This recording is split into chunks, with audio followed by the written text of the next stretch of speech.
Hey everyone, Sari here, and welcome to the highlights from this week of late season offense matches.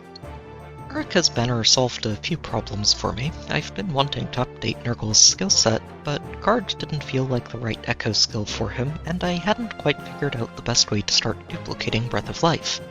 Fast forward past a successful summoning session and an excessive amount of time plotting inheritance chains, and Nergal's found himself a very solid update to his base kit. Luku's Friend is a very strong option for bulky units, and Nergal is no exception. The additional defensive scaling stacks very neatly with the similar effects from his weapon, totaling up to a consistent 38 true damage and 28 flat damage reduction, all layered on top of his already high bulk. The special jump isn't always a major factor, but it is helpful to let Nergal operate with fewer bonuses than he might like, notably in two teams with Loki or Tina involved. There are even some situations where it can let him fire two specials in one combat, and with a full Pierce effect added to those hits, it's rare to find an enemy who will survive him. Breath of Life is another great skill for Nergal. While Essence Rain does a solid job of sustaining him through multiple combats, Breath of Life allows him to fight through start of combat damage, area of effect specials, and fatal smoke effects, all at the same time. It can be tricky to keep an ally within two spaces of him to enable it, but the upsides are well worth the trouble. Nullsea Disrupt Echo is a skill I've been half expecting ever since the quality of these skills started to significantly improve. It solves one of Nergal's last remaining annoyances, allowing him the benefits of a modern B skill, while also shutting down any flash or sweep effects that the enemy team might throw his way. I also switched him over to Ignis this week. Late Season in particular is pretty consistent with opponents who lower Nergal's res stat, so relying on his more than adequate defense instead lets him nuke units like those pesky Micaiahs with a lot less trouble than he had before. I decided to use a 4th mythic for the team this week. While Gatekeeper was a serious consideration, the extra healing felt a bit less necessary with Breath of Life in the mix. Lumera's Dragonvein also gives Nergal a significant boost in bulk, along with the additional baseline and combat stats that she provides. Ashe's kit got adjusted a bit as well. Being the bonus unit gave me a chance to match her attack stat with Nergal's, letting Eliwood buff them both at the same time. This has the helpful upside of giving Nergal a good 2-space partner for Breath of Life, since she'll also be a backup enabler for his close doubler skill. So let's get to the first match.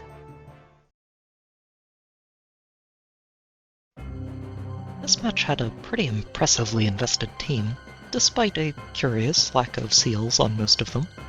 The guidance for Catria and maxed out Asker are a dangerous combination to underestimate, and the layout of structures can make this a tricky team to get on top of with Gale Force or hit-and-run approaches. Loki and Embla are a devastating pair of mythics for any poorly placed tanks too, stripping them of all of their bonuses and team support to leave them wide open for incoming damage. There's also a very good chance that this team gets to hop over walls themselves thanks to that Guidance 4, which can easily catch backliners off guard and net them an easy knockout. I actually had to rethink my opening position initially. As helpful as Eliwood is for boosting Nergal from across the map, it also means that Loki can zap all of his bonuses if he starts the match in her area of effect.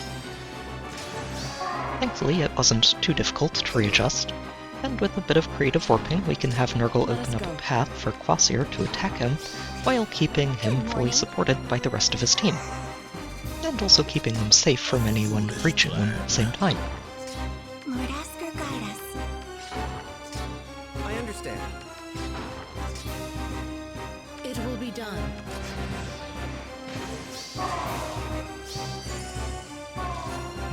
Things get off to a pretty good start here. Kvasir moves in to attack first.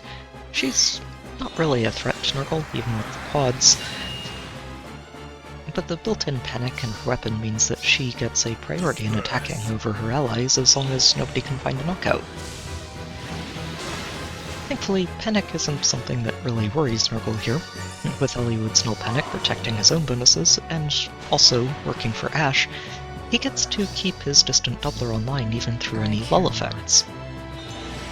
And while Asker does get to keep his own triangle attack bonus and formation to get into attack, he doesn't have any allies who have that bonus anymore, which means no quads for him.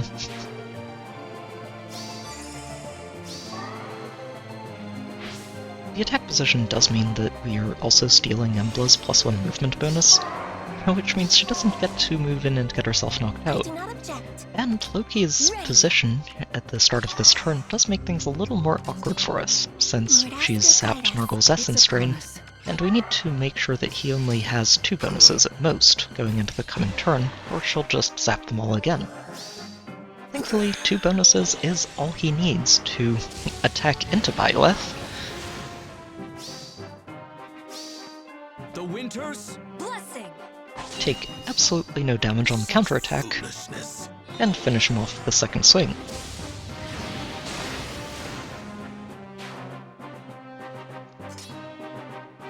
Like this. And from there we can just sit tight and wait for them to come to us. Loki moves in. True damage gets a little bit neutralized by Nergal's various sources of damage reduction. And Null Sea Disrupt means he doesn't have any problems taking her out on the counterattack.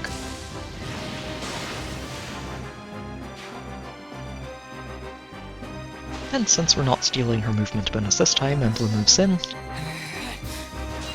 and gets herself knocked out. Such foolishness.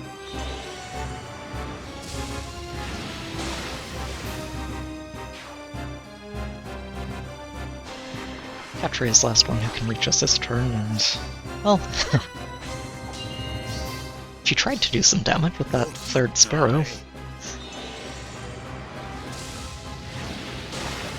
but it's not quite enough to take Nergal down. And Medius can't reach us, which gives us enough time to break our way forward, grab these 2 Aether Pots, A foolish and set Nergal up to close out the match. I bestow my blessing. Good morning. Do not waver.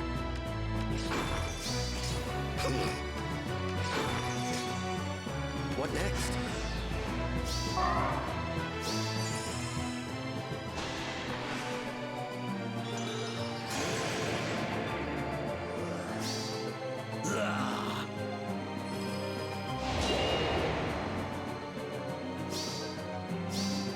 Such foolishness.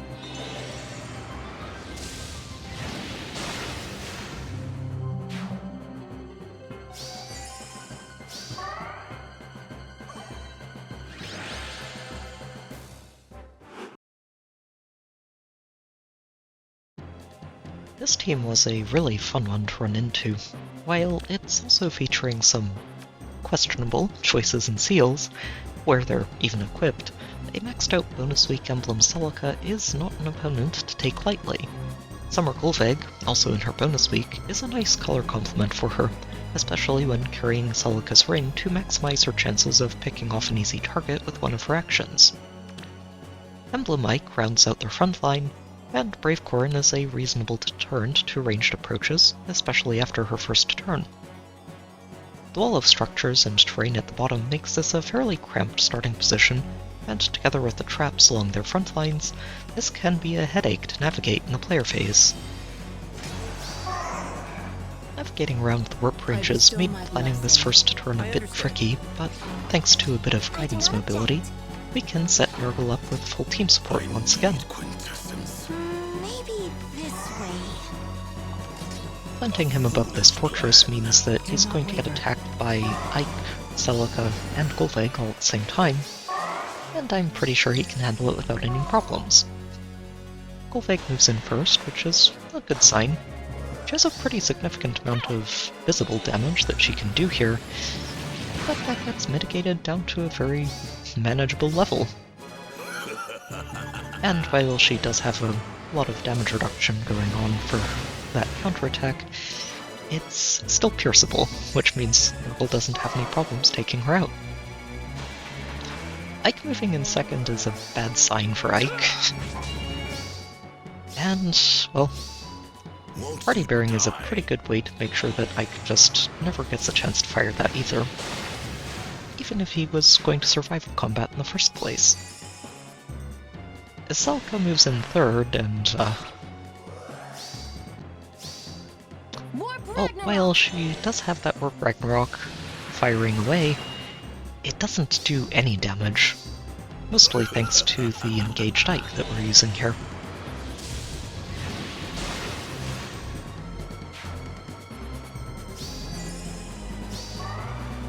Isolating Triandra means that the rest of the team doesn't have any opportunity to catch us here. I need And quintessence. by moving over just a little, we can dance Nergal, set him up to take out Triandra, and enemy phase both Medius A and Embla foolish going plan. into this next turn. Such foolishness.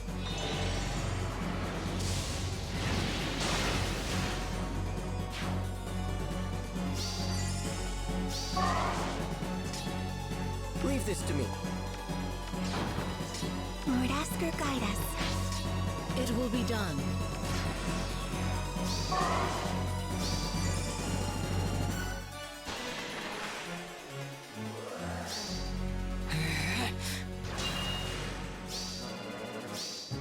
Such foolishness.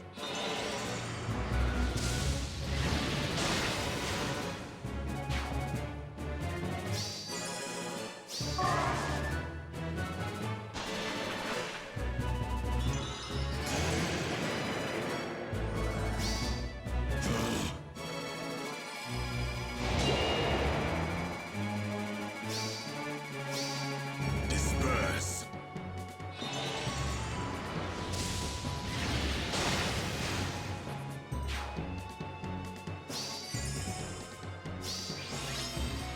And with only Corrin left on the field, it's pretty easy to pick up both of these Aether pods and set Nergal up to close out the match.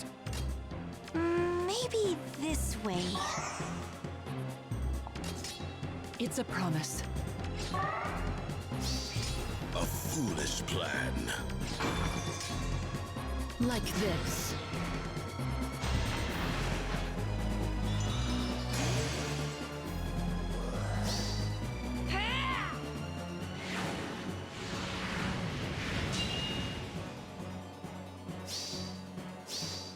Won't you die?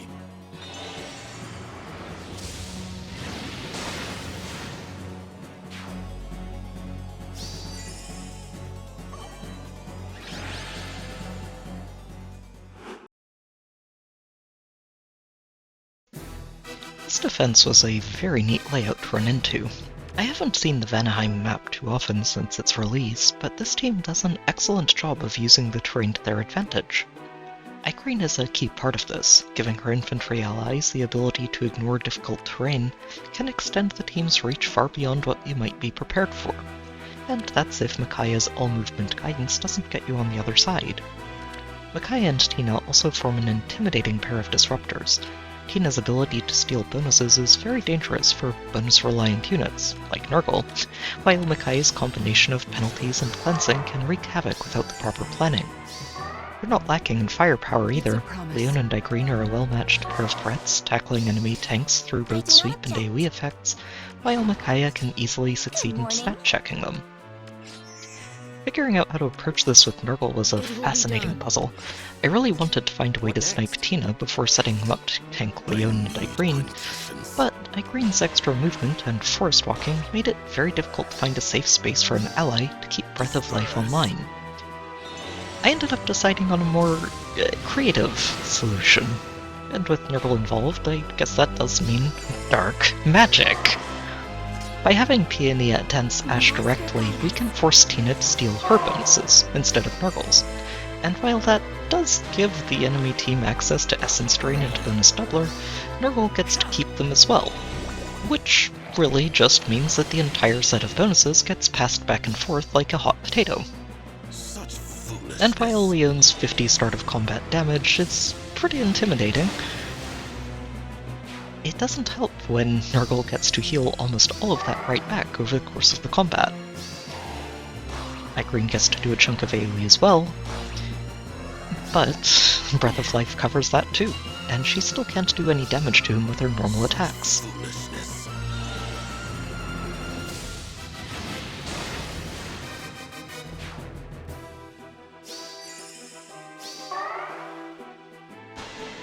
And once we get down to Triandra attacking, it's pretty much over.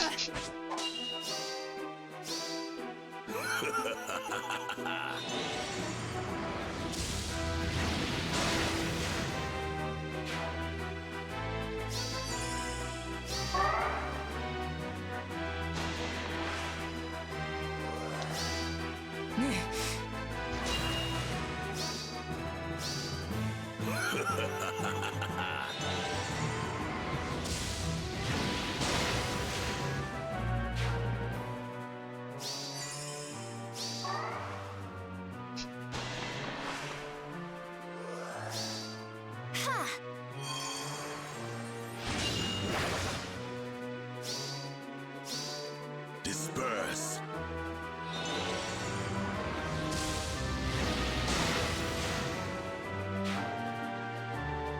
And with almost the entire team down, all we have to do is tiptoe around Medius while we collect our Aether pots before we close out the match. And thanks to guidance effects, it's not too hard to pull that off. I do not object. I need quintessence. Like this. I understand. Do not waver.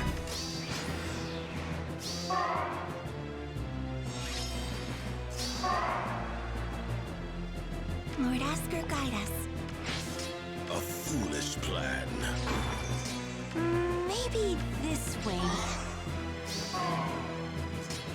I need quintessence.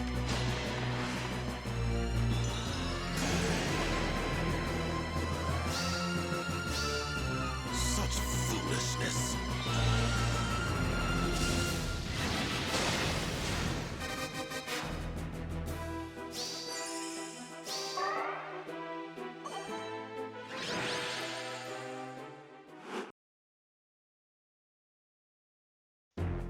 This match wasn't quite as chaotic as the last one, but it does have an impressively set up threat range. Between a Celica engaged Ike, Celica herself, Ivy, and Note, this team actually threatens the offense team's entire starting row, and only one of those columns can be kept safe by using Warp Bubble. Not having Embla could make this vulnerable to a Farsafe strategy, assuming they can handle Celica, Ivy, and Tana, but that feels like a pretty reasonable gamble to take these days. The team isn't easy to player phase either. Between the lines of structures and traps, the long reach of the team, and Mur's Warp Bubble, they have plenty of deterrents to Gale Force or hit-and-run strategies. Unfortunately, for them, Nergal and company have had several chances this week to practice finding creative solutions to problems. By opening things up a bit and using Ash to let Nergal warp forward, he can use his 4 mythic health pool to ignore the Hex Trap and snipe Celica on the first turn. Disperse.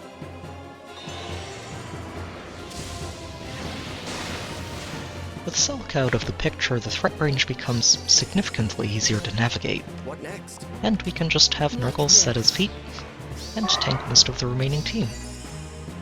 Or, that was the plan. I wasn't actually expecting Ike to rally instead of attacking, but it's not really a good sign for the rest of his team. Triandra moves in to attack first here, which is good for Nergal and not so good for the rest of her team. It's fun to note that she's not actually using her refined weapon here, which might sound strange, but it's probably the right decision on a defense team. The post-combat damage that the refine adds to her weapon gives her a level of attack priority over other weapons that don't include things like panic, fatal smoke, or pain effects, and that can be a problem when you want your other allies to be attacking first. Although, in this case, it wouldn't really do very much good either way.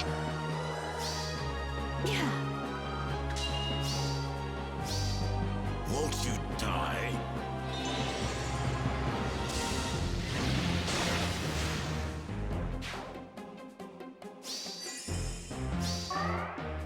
And from there, nobody else can reach us. Nick being alive here is a bit annoying. I wasn't actually planning on him not moving in to attack, and his position in the corner is a lot more dangerous than it looks, since he still has a pretty long reach when we don't have a warp bubble to take advantage of. Let us go. So, I mostly just shuffle everybody around and then have Nergal sit right where he was the previous It will turn, be done. to let Ike warp in and attack him. In theory. Unfortunately, Note moves in to attack first, And while that doesn't really threaten Nergal at all here, it does have an annoying side effect. Mer donated a workable effect to note at the start of their turn, and by attacking into Nergal and getting knocked out, Nergal got to steal that, and means that Ike didn't get to warp in to attack him afterwards. We can't quite just attack into Ike without resetting Nergal's bonuses, so we just need to pull Lumera forward, dance him, and then have him move in to take down Ike.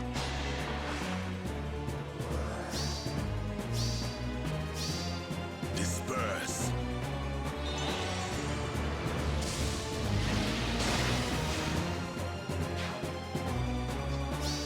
And with him out of the way, things are a lot easier to manage. I understand. We are going to avoid finishing the match this turn to make sure we get this second Aether pot before we close things out.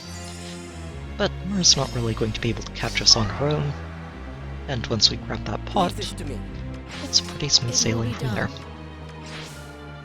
I do not object.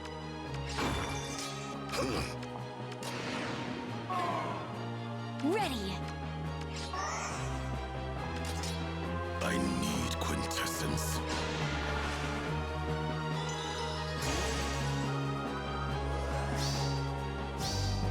Such foolishness.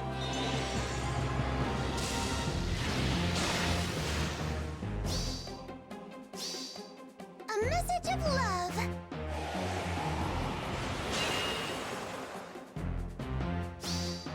Won't you die?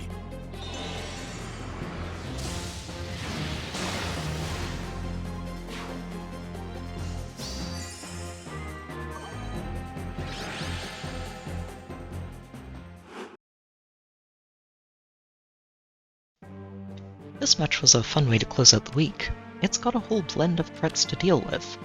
Green for AoE and the ability to surprise backliners through the forest tile, Elise to throw flash effects where they aren't wanted, Celica to be a headache with her warp range, Loki to zap unsuspecting bonuses, and Katria to lend the team some extra mobility and firepower. It's an intimidating arsenal, but nothing too far outside of what we'd run into over the week, so I went into this confident in Nergal's ability to close things out decisively. Unfortunately, that confidence made me a bit too quick to plan out my opening turn, and forget the lesson I learned in the first match of this video. Nergal's starting position lets Loki zap all of his bonuses, something I didn't actually realize until much later. What next? The rest of this opening turn does play out as planned. Smiting Hollywood forward finds the real bolt trap, and makes the coming turns a bit easier to navigate. And we can set Nergal up to intercept some of the more dangerous opponents for this first turn. Elise goes in first. The quads aren't anything he's too concerned about. Even if she does get a special in the second swing, it lands directly into the engaged Ike, and is never really going to do any damage to Nergal. Part of the reason she's attacking first is because of the flash effect that her weapon applies even if she ends up going down, which gives her a priority over other combatants that don't knock him out.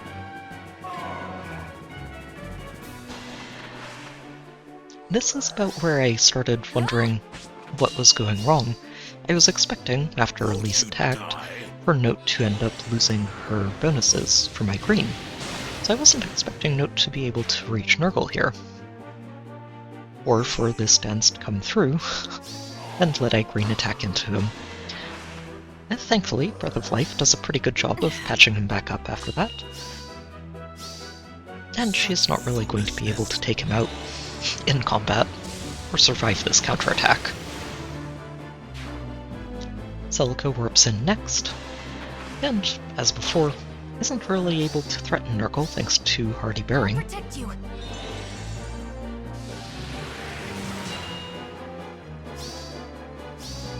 Disperse.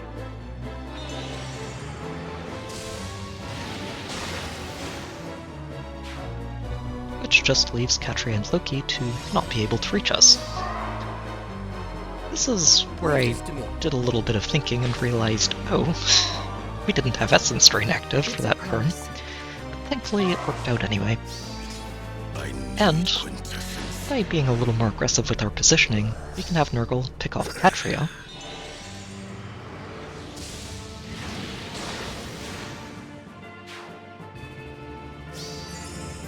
and then reapply his buffs again, Maybe and send him in to knock out Loki.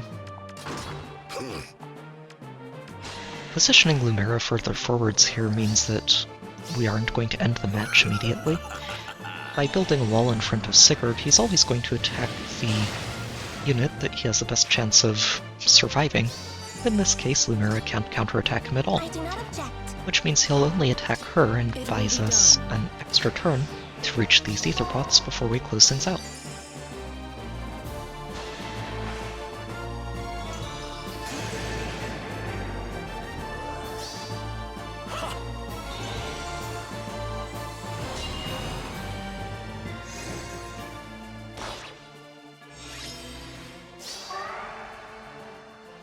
Leave this to me. It's a promise. Lord Asker, guide us. Good morning. Truly? I need quintessence.